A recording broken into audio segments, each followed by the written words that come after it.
Hi guys, it's Mark Zickery, Mr. Sci-Fi, also known as Mark Zickery of Space Command. And I'm back in LA now, I might post one video I did on Hay-on-Wye in Wales, but we shall see about that.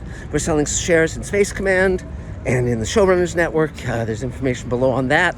You can be part of what we're doing. We're shooting immediately. We're shooting next weekend and into the future, and it's going to be very exciting, and you can be part of it. And also subscribe to Mr. Sci-Fi, tell your friends, ding the bell, comment, like, all that stuff. That's just the housekeeping stuff, but that's not what I'm here to talk about today. How about flying saucers, UFOs, UAPs, USOs? My mom danced at the USO, but it wasn't an underwater saucer. Anyway, that was World War II. Totally different subject. So, to tell you what we're talking about, there's a new series on Netflix. I think it's called Alien Encounters or Alien Investigations, and it's hosted by George Knapp, who is a prominent UFO investigator slash reporter slash TV guy who's been doing this for decades, and he seems like a solid guy. He doesn't seem like a wacko. He seems fairly responsible, and this is a 6-part series where he investigates the evidence on UFOs and all that stuff. And I'll tell you about it. Now I generally have been a UFO skeptic for most of my what they call life. And when people often think that people who love science fiction are by their very nature UFO believers, and of course this is not true. It's a very, very different audience. Generally, sci-fi fans don't have alien devices put in their bodies, etc. But UFO conventions are very different from science fiction conventions. Speaking as a person who's attended one UFO convention and many science fiction conventions. But okay, so here's the thing with George Knapp. Here's the thing with this documentary. It's interesting. And as I say, for many years I was a skeptic. I believed that it was, very like Carl Sagan. Carl Sagan said, well, it's not very likely that aliens have come here or that they would repeatedly come here. There's definitely life in the universe. The odds are very much in favor of that, other than Earth, of course, and onward and onward and onward. And when I was a kid, like 10, I bought a record album made and recorded by Clyde W. Hickson. He and his friend had been sitting on the Pascagoula River, and a ship had landed and taken them inside it and gone off into outer space, and this is his story. And of course it turned out to be a hoax, because when you're just sitting on the Pascagoula River, what are you going to do to, what's going to be your summer job, basically? And his summer job was alien abductee. Okay, so later he came clean. But so I was pretty much skeptical and so forth until, of course, 2017, when the New York Times released videos from the government showing what looked to be UAPs, which had formerly been called UFOs, which had formerly been called flying saucers, and even going back earlier, Foo Fighters during World War II. We'll get into some of that.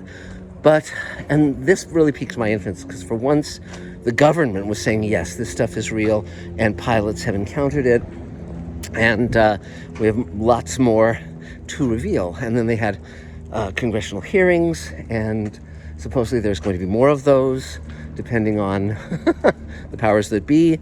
And there are people now very highly placed in the government with very major security clearances saying, yes, this stuff exists, and they're even talking about non-human biologicals and recovered spacecraft and recovered bodies. And this is stuff I never would have dreamed credible people, really credible people, would be admitting to.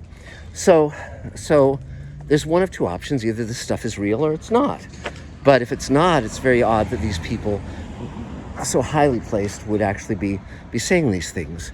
So when the government came out and said this stuff is real, that kind of sparked an interest in me. First of all, I very much want to see the non-human biologicals. I very much want to see the crashed spaceships. I mean, that's real evidence. That's something that they could analyze and say, yeah, this is the deal. I never thought they would be saying, well, yeah, Roswell's real. All this stuff is real. Like, gee whiz, guys. So it'll either be real or it won't. And if it isn't, then we move on to other interesting times of our life. But But what that did, that announcement, it sparked an interest in me to read a number of the books on flying saucers, particularly going back to the 40s and early 50s. And what you find is that there are some guys writing back then that are eerily similar to what's going on now, what they're saying. And, Luis Elizondo just wrote a book about his experiences leading a government agency on UFOs, and it's a very interesting book. I recommend it. But there was a guy back in the day, in the late 40s, and here's a little history on UFOs. I also read a book by Jacques Vallée, who's the French guy that the French character in Close Encounters was based on, and his take is very interesting, which is that his theory is that the flying saucer phenomena have been happening all the way back as far as man can remember in history, but they were just called fairies, called gods, called other things back then because humanity didn't have a technological language or an ability to interpret technology. Very interesting. So, back in 1947, that's when all this stuff really started to happen. During World War II, there had been Foo Fighters that pilots were reporting, but it all really took off in 1947 when the term flying saucer was coined, and then people started seeing them all over the place. And of course, science fiction movies took the hint, and you get Earth vs. the Flying Saucers, and Day the Earth Stood Still, and many, many very, very fun films. But there was a guy named Donald Kehoe, and he was ex-military. He had been a flyer. He had worked with Charles Lindbergh. Very solid credentials. Plus, he really knew the inside guys in the Air Force and in commercial aviation, with the airlines. And his idea, which is really very, very clever, was to say, look, he didn't need to be interviewing some guy who was, farming okra, down in the swamps or whatever, or wherever you grow okra. He thought, okay, who are the most reliable witnesses of this stuff? If you were going to go after people who were fairly reliable. And he said, okay, he had the inside ear of the Air Force guys and the commercial pilots. So he'd start asking them. And he started getting extremely interesting reports back from them that they were seeing these things in the air. They were appearing on radar as well. And that initially the government was just trying to understand them, but very quickly the government, realizing apparently that they couldn't explain them away, started making them they started giving ridiculous answers about what these things were, the planet Venus, things like that. They were clearly ridiculous, and then they started making anyone who believed in flying saucers, totally look like a lunatic. So now we're back where we started with Donald, and I recommend Donald Kehoe's books too. They're fascinating, and they really parallel what's happening now. So getting back to George Knapp's TV show.